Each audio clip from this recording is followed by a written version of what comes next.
All right, everybody, we're getting live feeds set up here on the system. Make sure you tell all your friends and family. Mind His Business show is about to be live.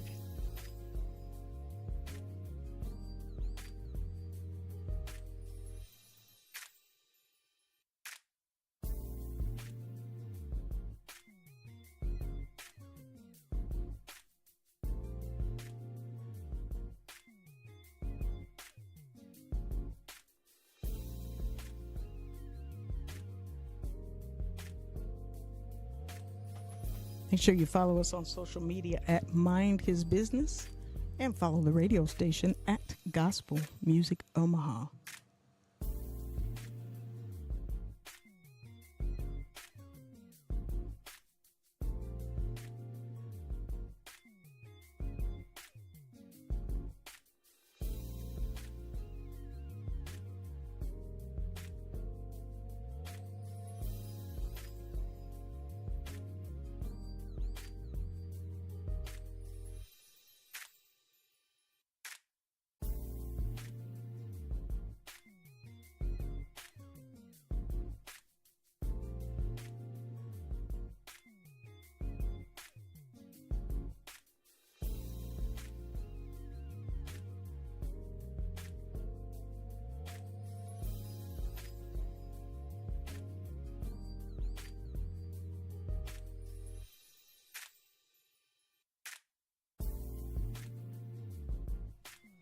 Mind His Business show is on its way right here on Gospel Music Omaha. We ain't forgot about you. We're getting all of our live streams together. Make sure you pile on in. Tell your friends and family to tune in, tune in, tune in.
Well, what's going on, everybody? It's your girl, Lady J. And it's your girl, LuvLuv. And this is the Mind His Business show. Right here on Gospel Music Omaha 100.3 FM, your favorite urban gospel radio station anywhere in the state of Nebraska and probably the state of Iowa, too, because we reach all the way over into Council Bluffs. So I think we're doing something right.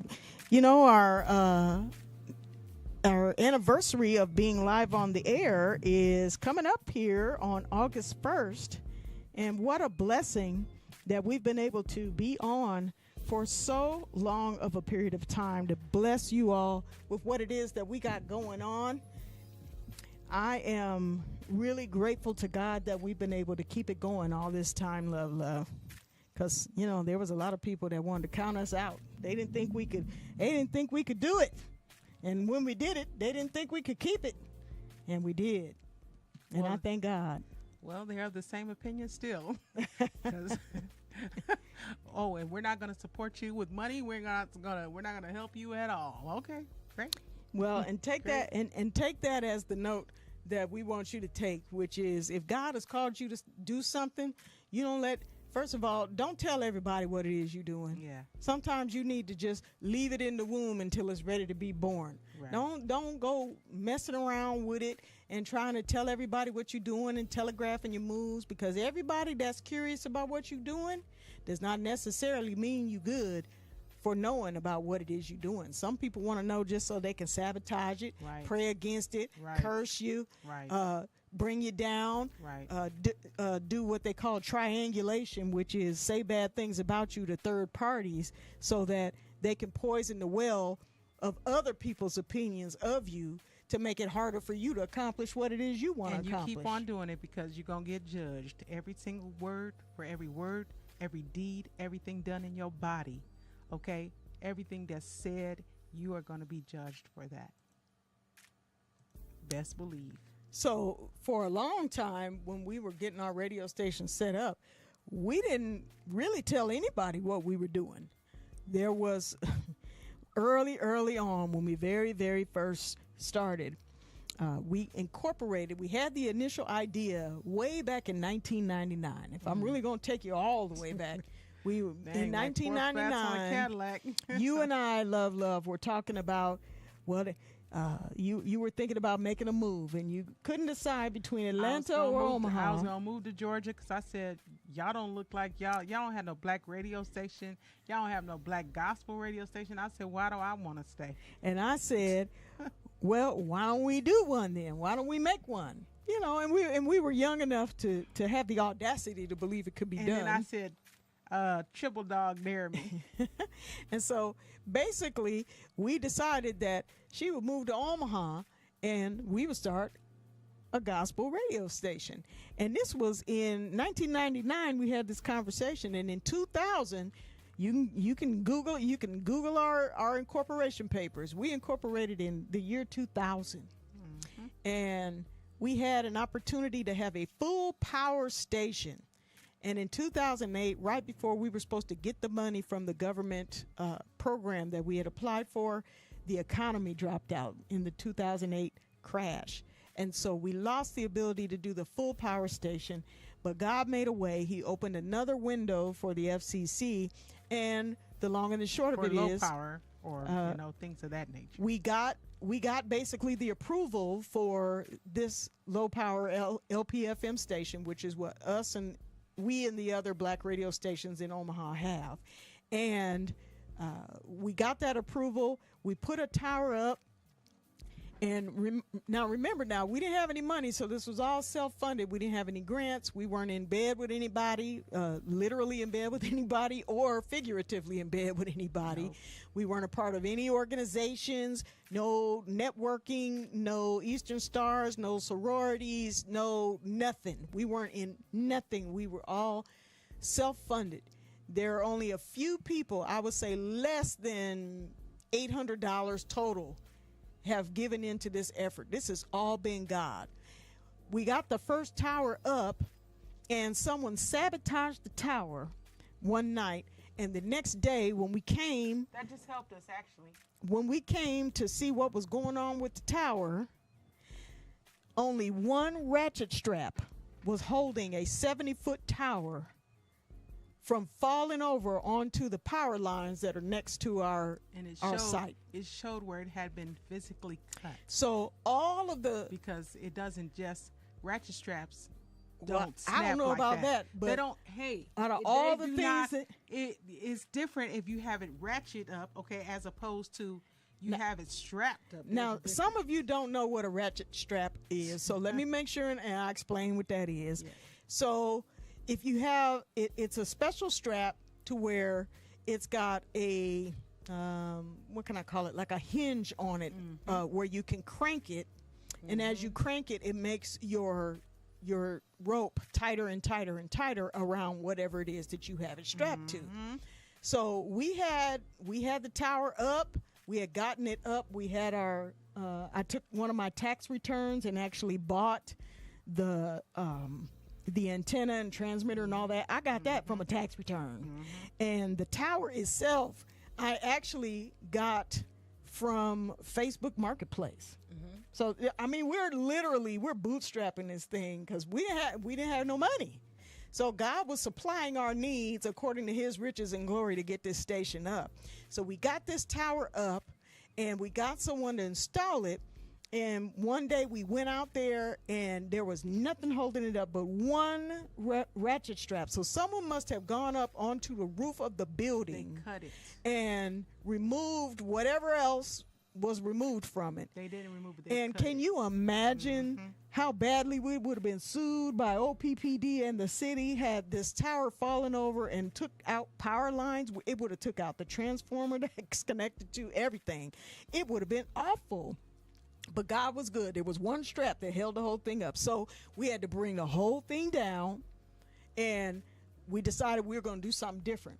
So I did more research. Now, we needed our tower to be 70 feet high because we are at Crown Point, which is one of the highest points. Peak points. It's the peak point in this part of town. Yes. And so we needed our tower to go up another 70 feet. So here I am. After we have this near disaster, we bring the whole tower down and we say, okay, we're going to have to do something different. So here I am back on Facebook Marketplace again. I find a 60-foot flagpole. And I bought that with one of my paychecks. And we hired a concrete guy because it wasn't the full 70 feet.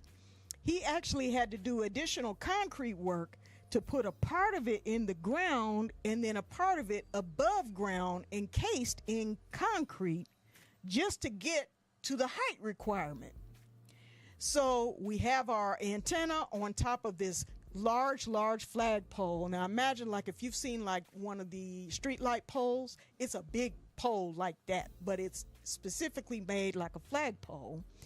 So that's how we were able to get around some of the requirements for getting it up, is we had to get it to the correct height. We had the whole thing encased in a block of concrete, and LuvLuv and I put our handprints, and we wrote some scripture verses in the concrete because we wanted that to be memorialized. We said, nobody bringing this one down. This one's in concrete. Even if it's you hit not moving. Even if you hit it. Even if you ran into it with a car, truck, it's not coming down. Right. It has made it through the worst storms, everything. But we had to keep our idea, I won't say secret, but we had to let it stay in the womb until it was time to be born. Yeah. Early on in We kept it close 2000, to the breast. we sure did. Early on in 2000, we put our little business plan together, because that's what they tell you you're supposed to do. So we take our business plan and we take it down. I'm not going to say any names, but there was someone in one of our local government offices. That's all you need to hear. And we take this business plan down because, of course, this is early, back around 2000, that time period, way back then. We take it because we're told that, well, you're supposed to, take your business plan down to the city and tell them what you're doing, and they'll help you get some money and all this stuff, right? Only for us to find out, bunch of thieves. We found out third hand that this particular person was stealing people's business plans and executing the business plans for themselves or getting their own connected network people to basically do the business plan. And had that have happened, someone else would have run with our plan, but it would have been, they would have taken it and ran with it. So immediately when we heard about this, I literally hightailed my little petite tail up back up to the office. This was the same day, because after we got back from the office talking to this person saying that, hey, yeah, we're going to do this. We're going to do this radio station, so on and so forth. We go home, we get on the phone, we tell someone that we knew that that's what we were doing. And they said, you better go up and get that, because they'll steal your idea. And we said, how do you know that? And they said, because this is what because they did stole before. ours, and they did Sure this and they did that. Sure so did. I took my little narrow petite tail. Sorry, y'all. It's a gospel show. I'm sorry. Forgive me, y'all. Forgive me. Don't be talking about me. Yeah, that's how upset I was at the time. Anyway, so I took my little narrow tail back up to that office. It was still sitting on this person's desk. Do you know that I grabbed it right off the desk and walked right back out of their office? I did. I said, "Oh no, God gave us this. This is God's doing, and we're not going to let somebody steal it before we get a chance to execute it." So we did that. It was interesting because right around the same time we start doing this, all of a sudden now you have competitor radio people that want to start radio stations. Now, I'm not naming any names because we're all trying to support North Omaha, and we're trying to support community, and we love that there are so many black radio stations in Omaha, Nebraska. I don't think that you, as our listening audience, really understand how majorly there's a wonderful. lot of black radio stations, but there's only one of us. Well, there's only one of us. One of gospel. So let me radio station. So let me tell you a little bit more what I mean. So right now, not counting the major stations like 94.1, you have Power 106.9, and that's an urban pop music station, but it's not owned by us. But we have four black-owned local radio stations here in town right now. In a city of our size, that is phenomenal. Not only does Omaha have the whole United States oldest running black newspaper, shout out to the Omaha Star, but we also have not one, not two, not three, we have 4 black-owned FM radio stations. But as LuvLuv so wonderfully pointed out, ours is the only one that is dedicated to Christ uplifting music. We're the only one.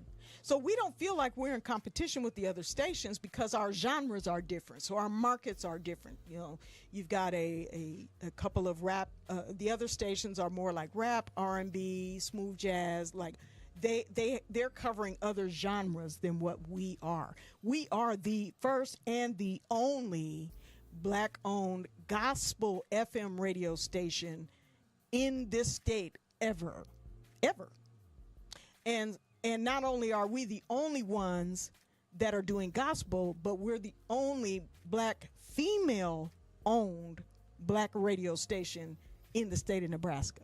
Now, I'm not saying that to brag about us. What I'm saying it for is to say that we had to keep all of these plans and vision that God had given us in the womb until it was time to be born, because there were people that specifically wanted to sabotage us, to stop us, to delay us, to deny us financing and funding, even though they knew that we needed it.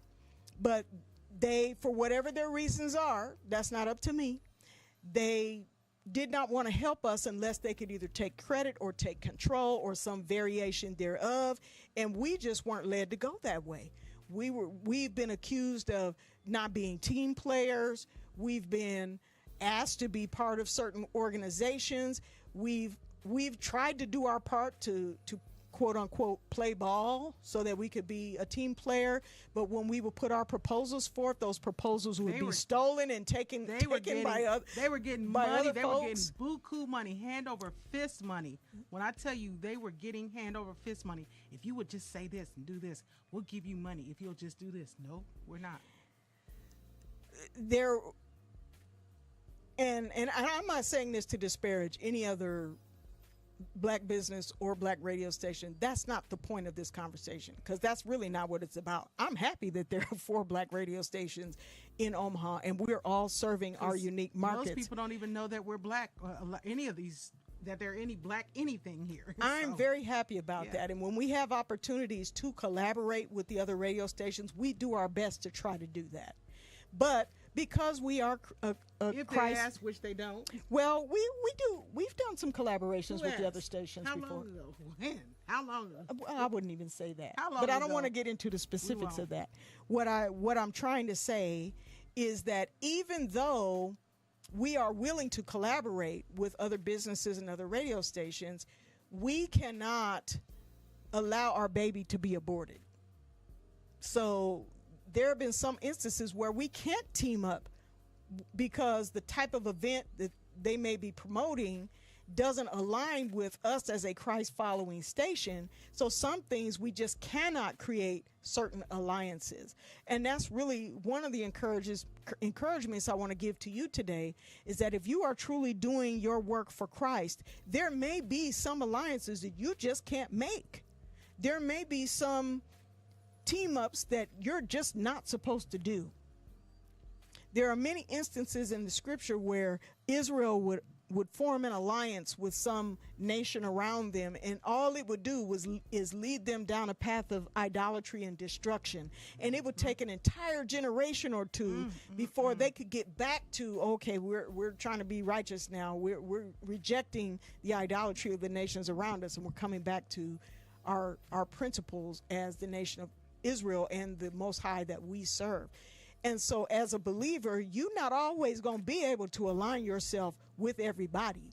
And sometimes you will be tempted to align yourself with people that are not compatible because you feel pressure to get the financing or to get the money or to get the grant or to get the network or to get in a position of power or politics or whatever the reasons are. Like Shadrach, Meshach, and Abednego, that guess what? Even if our God chooses not to, let it be known this day.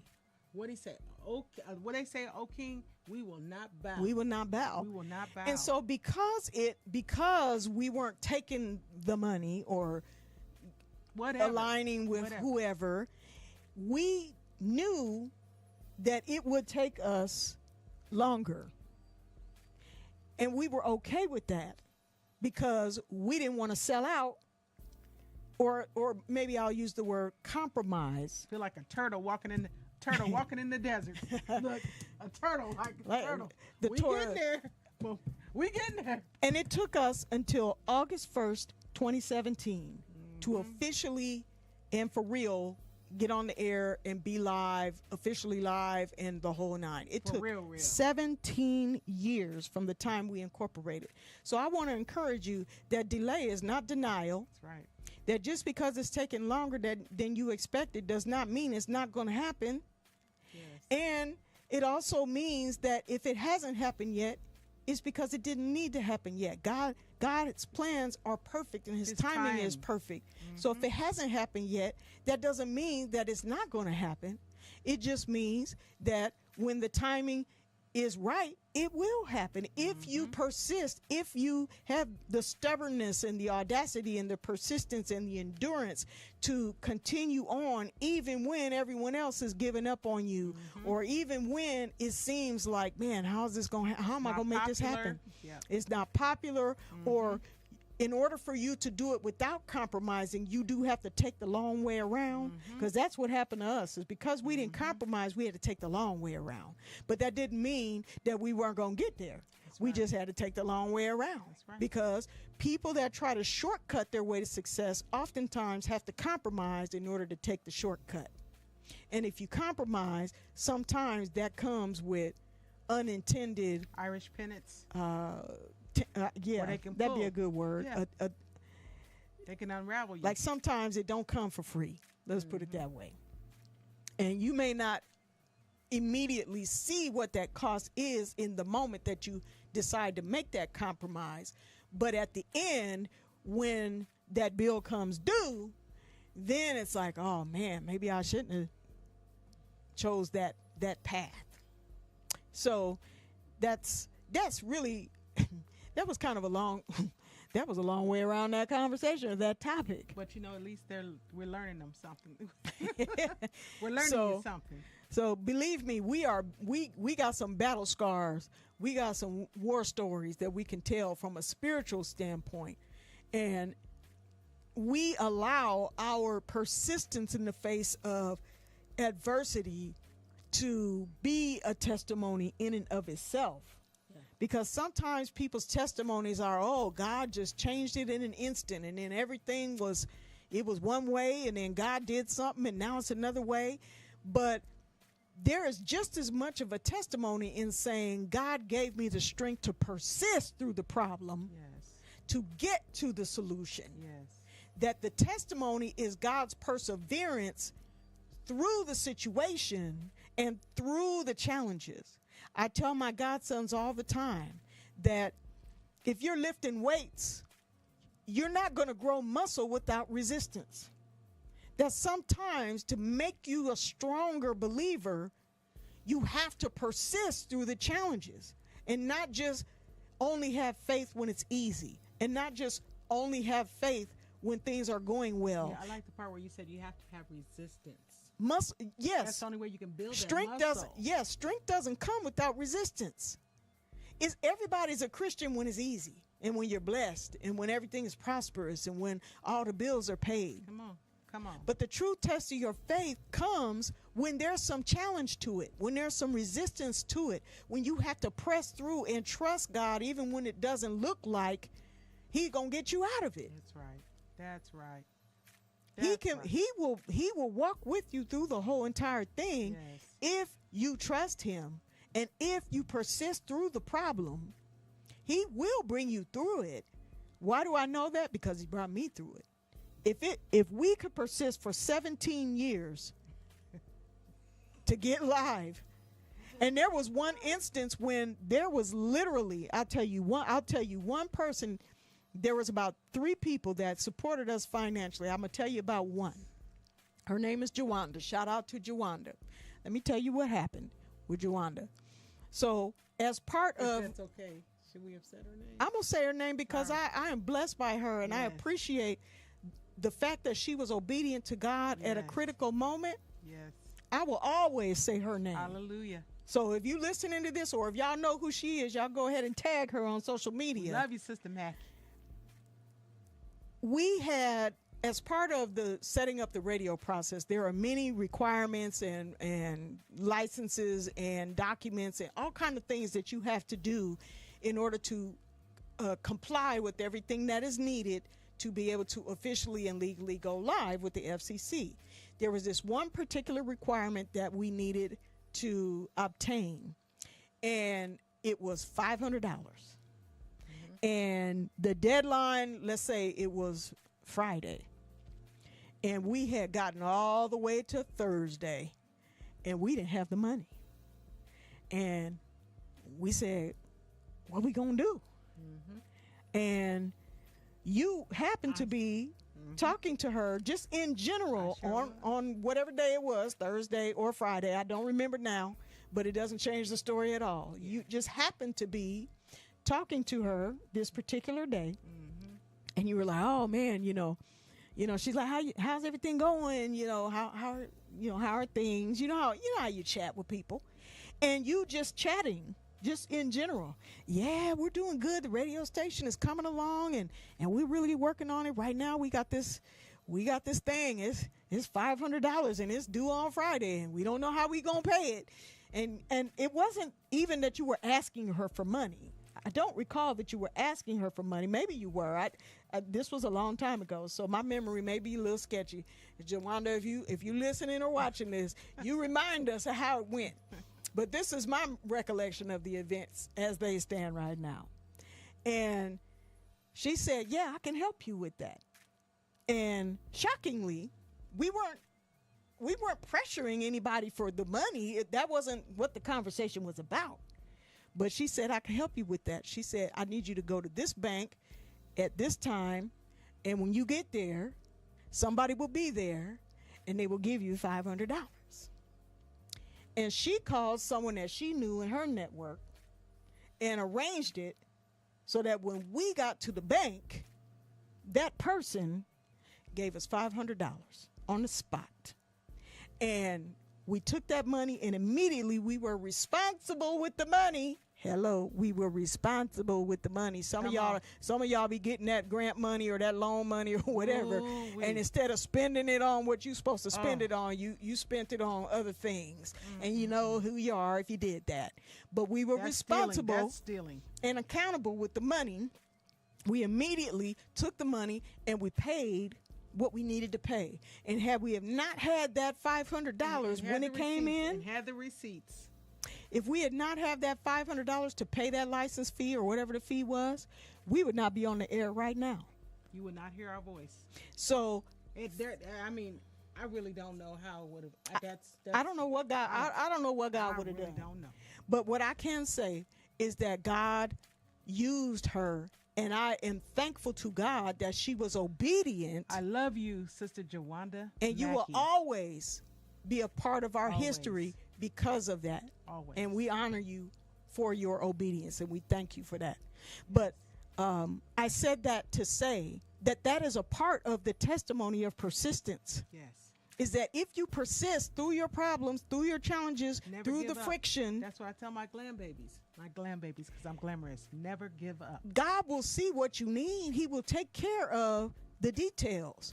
He just needs you to trust him enough to stay persistent when it gets hard, when it gets boring, when it feels like, it just don't feel like I'm ever going to get there. Just keep persisting. Drop your pride. If you have pride, drop it.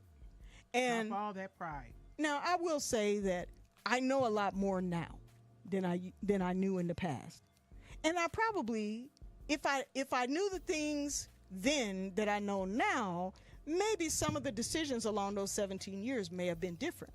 But I can't regret the path that we took, because I wouldn't know the things that I know now had I not gone through the things.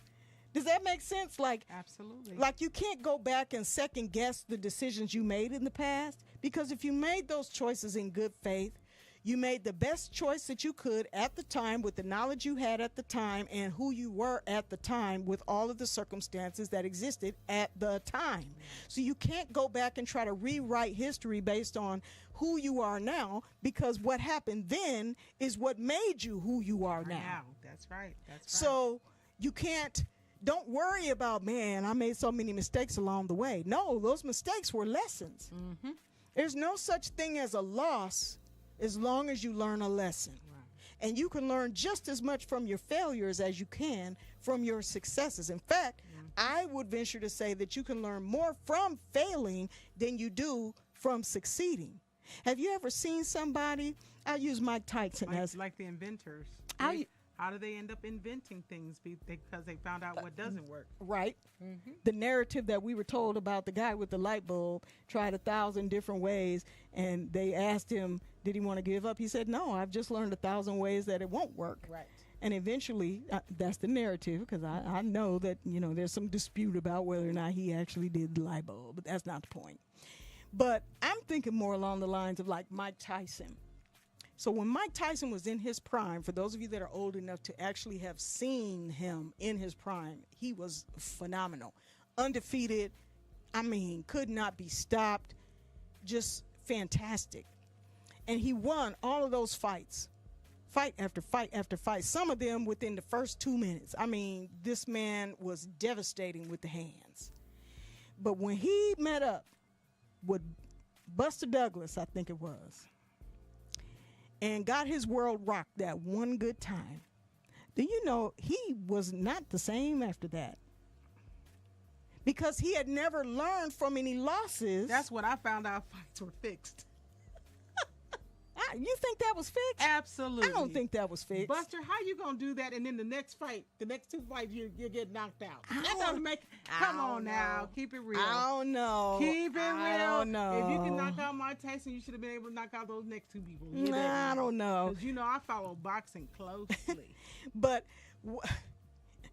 it's on my feed. I don't know. Look at my news feed. I got a lot. I got a lot of boxing. What I do know though, is because he had never lost a bout, he never learned how to lose a bout. Well, that would be failure. He didn't know how to fail. Let me say that again. Because he had never lost a fight, he didn't know how to handle losing a fight. He didn't know how to persist through the blow. It wasn't the blow to the head that took him out. It was the blow to the ego. Let me say it again. It wasn't the blow to the head that took him out of the elites of boxing, per se. It was the blow to the pride. It was the blow to the ego. It was a blow to the perfect record. It was the blow to, perfection. And because he didn't know how to persist through a loss, he never really mentally recovered. I mean, he had more fights after that, obviously. He won plenty and he lost some, but he was never the same boxer after that because he wasn't mentally prepared for how do you deal with the persistence through the problem. What you want to say, love? Because your face is like all scrunched up. So what you trying to say? Y'all know I'm an avid boxing. It just is. All of it. Okay? Customato. When he died. Which I believe that might have been never mind, different subject. Different day. Different subject. Exactly. Go ahead. Exactly. Customato, the way he was trained, all of that. I'm telling you, you are like so not on the point of this story. This is not about Customato. No, because he was his coach. He was his trainer. Do you understand? Okay. There was too much. What's that got to do with persisting through the problems? Because nowadays we have fights that are fixed, and that's where y'all going down at. Y'all going down because y'all dealing with fixed fights instead of actually putting the work. I'm trying to shut up. I'm really. No, don't shut up because I'm about to piggyback on what you said. Go ahead, because I know you have the words. You can go ahead and do it. No. You finish what you had to say because it's important, and then I'm gonna take it. I'm gonna take it. I'm gonna take it with you. Take it across the finish line. Go ahead. Take it across the finish line for me, please. So she's basically saying, you tell me if I'm wrong, that some of us are judging our fair fight by someone's fixed fight. Yes. Do I got it? Yes. Do I got it? Let me tell it. Yes. So you're wondering why it's taking so long for you to get your success, and it seems like other people around you, it seems like they just getting what they getting it. They getting the success or the money or the job or the fame or the whatever measure it is that you're looking at. Okay, you're doing a fair fight. You're fighting right. You're doing it with integrity. You're not compromising. You're seeking and following the Lord with how you're approaching things. You're doing right by not people. Taking testosterone. You're doing all of that. Yeah. But you see other people and it seems like they just getting it, and it's faster for them. It seems like it's easier for them. It seems like they get more than you do. And what you are not privy to, is that their fights are fixed.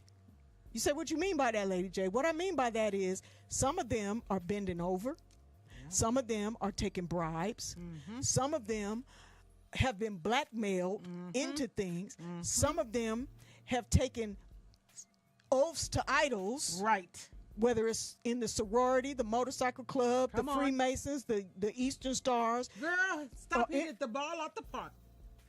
Some of them are getting certain favors because they've given certain favors. Some people have slept their way to the top. Some people have paid for their building in weed or drugs. Come on. Like there's all kind of ways people out there. Time out for the dumb stuff. Time out for dumb stuff. We're adults. There's all kind of ways that people are in a fixed fight. Right. So they're trying to fix the fight in their favor. And so it looks like they're getting ahead faster than you. And I want to tell you, don't look at what they're doing. Don't. Because your fair fight cannot be compared to their fixed fight. Come on. And in the short term, you may feel like, well, man, maybe I need to take the bribe or whatever it is. Mm-hmm. Maybe I need to do that, and maybe I'll get ahead faster. Mm-hmm. If I just don't do it, lie on this application, then I'll get the money, and then I can do whatever the thing is. But I'm here to tell you that integrity always wins in the end. It don't matter if you have to fight the fair fight, because the Bible says, and this is going to be my one scripture verse for today, that we're supposed to fight the good fight. Fight of faith, yes. The good fight. See, because I'm a very competitive person. To this day, at my big age, I still have a high school track record standing on the boards at North High School. If you go up there and look in girls track, you're going to see my name, Gines, Gines, up on the board at North High School. And I still have mine for powerlifting for my weight. Now, of course, April Morris did come along, but she was bigger and heavier than me. But for my height and weight, number one, baby. So powerlifting. That's why I'll throw you across the room. So I'm telling you, I am a very competitive person. I'm not going to lie about it, not biting my lip about it at all. I love to win. And that's why I got all A's in school. And I was devastated the first time I got a C in college. I didn't know how to handle it. I was just like Mike Tyson. I was like, what? I'm not supposed to get C's. I'm me. I get A's. What you talking about, a C? I had a hard time with that. It was college calculus, y'all. So, hey, I mean, most people don't get A's in college calculus. But that's not the point. The point was I had a hard time recovering from that one C because I'm so competitive and I wasn't used to getting B's and C's and D's. I think you did good. What the teacher have against you? Well, in high school, come on now. Well, in high school, I had a perfect all A record, but there was one particular teacher who I'm not going to name. This particular teacher gave me a B in Latin. And I knew I had done A-level work, and I knew that my classmates were not doing A-level work. But it came to find out afterward that this guy had a thing for the male students in the class. And yes, you can take it exactly how it is in your imagination. And that because of that, it was skewed against me and toward them. So they got the A's and I did not get the A. And that resulted in I ended up 5th place in my high school graduating class instead of being the valedictorian. And I was crushed by that because that wasn't a fair fight to me. And I went to that teacher at the time and said, why did you give me a B when here's all my grades, here's this, here's that, here's the other thing, and he would not change the grade. And that made me even more determined to continue to get A's in college because I felt like I was cheated out of something. Now, I don't mind losing. I'm very competitive, as I said. I don't mind losing a fair match. Right. If you were the better competitor at that moment, hey, you beat me fair and square, I'm good with that as long as it's a fair match. I do not like it when people cheat, though, and when the matches are not fair or when they're fixed. Mm-hmm. But as long as it's a fair fight, hey, if I lose, I lose. It's a lesson to learn and improve for better. That's fine. Mm-hmm. But you cannot compare your fair fight to someone else's fixed fight because it's not going to look the same. They're in a different lane. They're playing a different game, and they are going to get different consequences. Come on. And that is the important thing. Don't hold back on that. Some folks who have gotten in the fixed fight and they have compromised to get where they want to get, now they are beholden to other people's interests. There are things that they now have to do that compromise their own integrity or their faith, that you don't have that restriction. There are some things that those people are required to say and not say. One thing I can think of is, why is it that you think so many celebrities have trans children now? Oh, shoot. Because the elites are pressuring them to say, if you want to keep this level of fame, you're going to help us push this agenda, and we're going to take your child and do whatever's necessary to move them in that direction because it serves our interests. And then their child, the celebrity child, then becomes the sacrifice to the idols of fame because they wanted that fixed fight. They were like, well, if you get me to fame, I'll exchange whatever it is I need to exchange. And some of them are literally exchanging their children. And there are many other examples. You've probably heard with blood oaths. You've probably heard of people who all of a sudden a family member died and the next thing you know, now they're a big mega star. Those things are not coincidence. A lot of these things are happening because they're trying to fix the fight in their favor, but they have to pay a price every single time they don't follow the fair fight. They don't fight the good fight, let's say. Come on. The good fight of faith. And that's the one scripture verse that I want to pull up here today. And I'm sorry if I'm squinting here on on the screen. It's kind of far away from me today. This one verse right here is in Timothy. Let me go ahead and pull that up. It's 1 Timothy chapter 6. And we're gonna start in verse 6. We're heading to verse 12. So I may riff a little bit of commentary along the way, so y'all bear with me, okay? But this is 1 Timothy chapter 6, starting in verse 6. But godliness with contentment is great gain. Godliness with contentment is great gain. Some people, because they're impatient and they're not content, they try to fix the fight in their favor. They try to compromise. They try to take the shortcut. But according to our Bible, godliness with contentment is great gain. And I can say that for my own experience, that yes, it took us 17 years to go live on the air, but I don't have to worry about I owe somebody something, or I have to do a political favor or a sexual favor or a financial favor to somebody. I don't owe anybody anything in order to run this radio station. No one can come in and take the credit. Only God gets the credit for it. And I have great gain in that I'm able to say that this radio station was launched with integrity, is run with integrity, and we did not have to compromise anything to be where we are today. Was it hard along the way? Yeah, it was. We sacrificed so much financially out of our own pockets and much prayer, but we made it. So continuing on here with the verse, for we brought nothing into this world, and it's certain we can carry nothing out. So all of this running around for money and more money and more money and more money, if we're doing that in the absence of pursuing godliness and righteousness, what does it mean? Because once you pass away, you can't take it with you. And yes, that's a cliche. We say that all the time. But think deeply about that.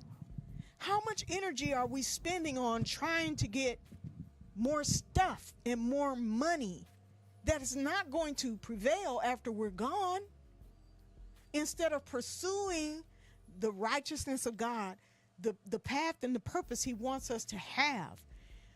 If you're pursuing his purpose and you're dealing with it in righteousness, he is going to supply all of your needs according to his riches and glory by Christ Jesus. That's Philippians. He said, set your affections on things above, and not on the things of this earth. Where moth and what can all that can corrupt. It can.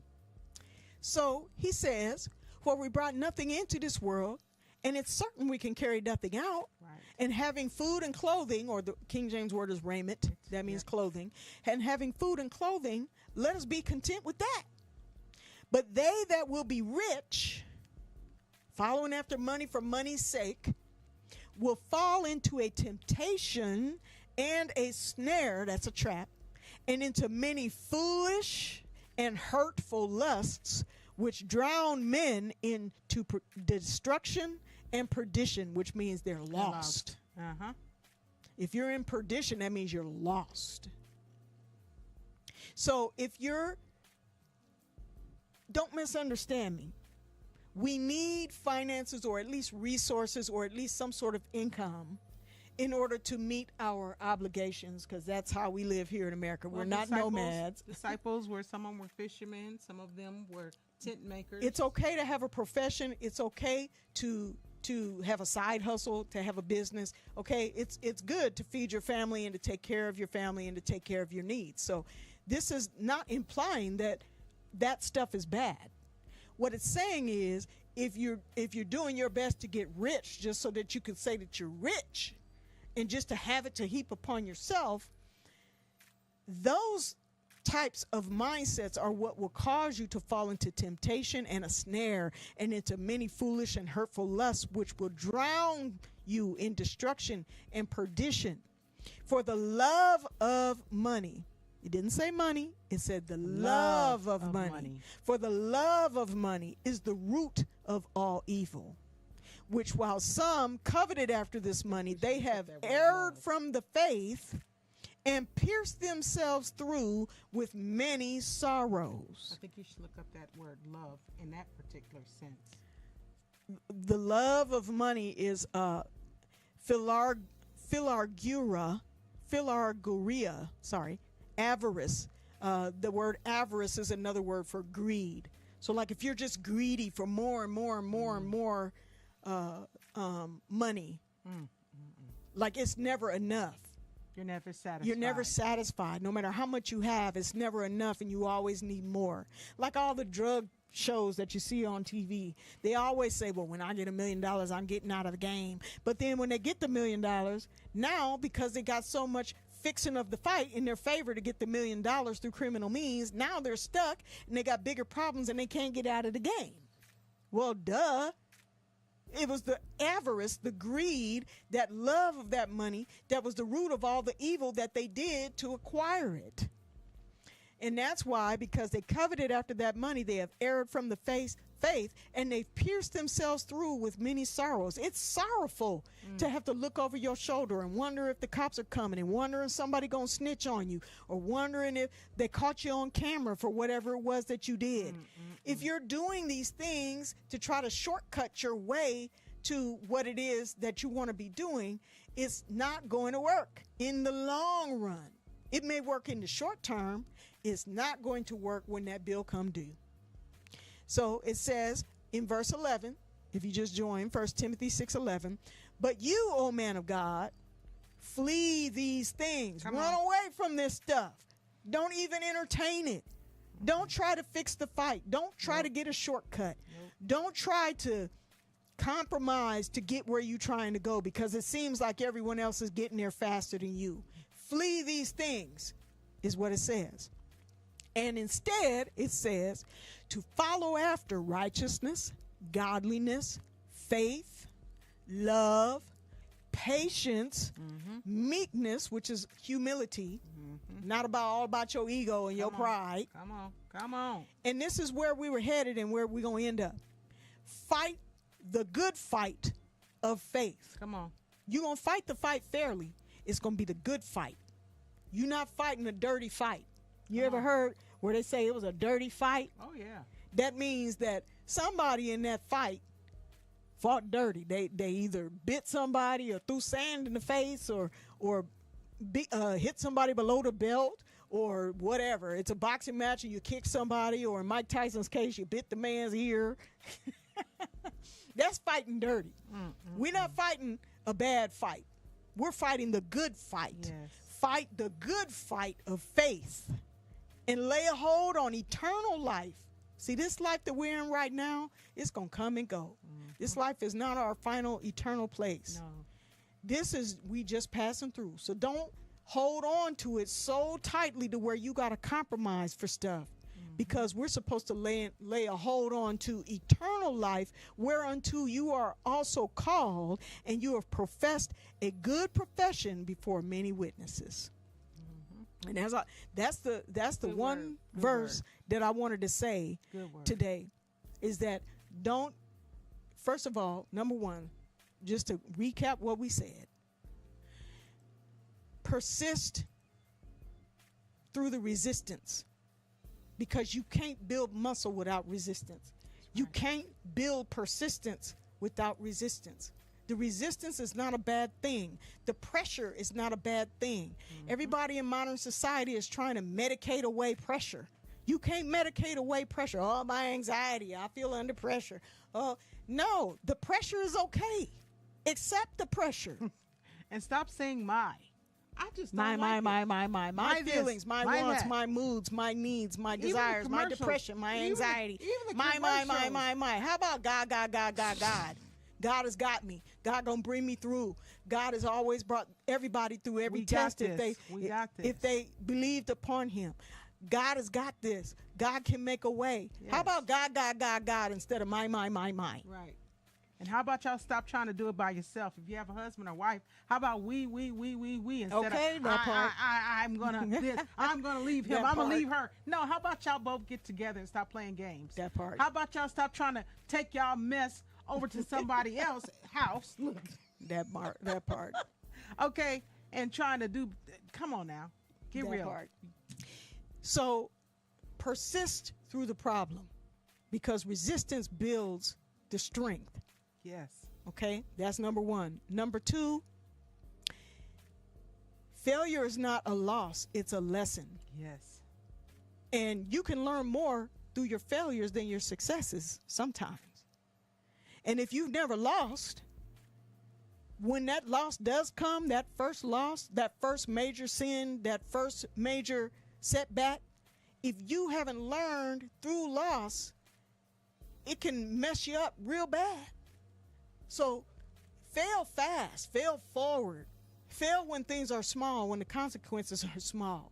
Don't wait to fail until the problem is so big. Astronomical, yeah. Okay. The next thing is, don't judge your fair fight by someone else's fixed fight, That's right. because it will look like the person or people that are fixing the fight, that are compromising, it'll seem like they're getting it all and they're getting it fast. But God has called you and me to fight the good fight Yes. of faith. We don't fight dirty. We play this game with integrity. We don't get greedy about money and wealth and riches to the exclusion of our walk with God.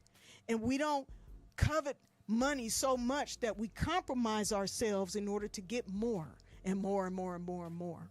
For we wrestle not against flesh and blood, So but against what? Principalities, powers. These in a lot of these people ain't nothing but spirits. You're right. Principalities, powers, rulers, darkness, and high places. You know they in the low places already. These spirits are hopping and they're jumping, they're doing. Somebody you just sitting there and all of a sudden they just look at that happened to me one time. Remember that? Remember that happened one time? I'm just sitting there minding my own business and they get to acting crazy and I was like looking like that's my exit. Yeah, I'm out of here. You know, people get to, look, they all right doing all kind of, come on now. Nope. But I like it. The good fight of faith. I like it. I love it. I know you can do it. It doesn't Yes. matter how long it takes. Yes. Delay is not denial. Stay persistent. Yes. The persistence in and of itself is Don't the stop. testimony. Don't stop. Keep going. And God will provide everything that is needed along the way. Yeah. 1 Timothy 6:6-12. So that's my summary. That's my topic. And that's my exit. Just like I be trying to open up a jar. Remember, it'd be so hard. I'm like, here, Jackie. I hit it against something. Hey, we need help sometime. We need a little help. We get that little grip thing on there and get a good grip on it. That's what It's it is. all Get a good. good grip on anything that you're going through. Get a good grip on it and twist. It's going to be You got all right. this. You It's got going to be this. all right. You got it. So y'all be right. oh Lord, I almost said discouraged. Be encouraged this week and every week. Yes. Keep your eyes centered on God and keep your eyes centered on the purpose and the calling that He has called you to. And don't worry how long it takes. As long as you are on the right road that He has you on, You'll get there. you'll get the blessing that comes from being in the center of His will. You'll And get that's there. the best and safest place to be, is in the center of the will of Christ. So I encourage you this week. I am Lady J, And I'm LuvLuv. and we'll see you next time. Ciao. Ciao.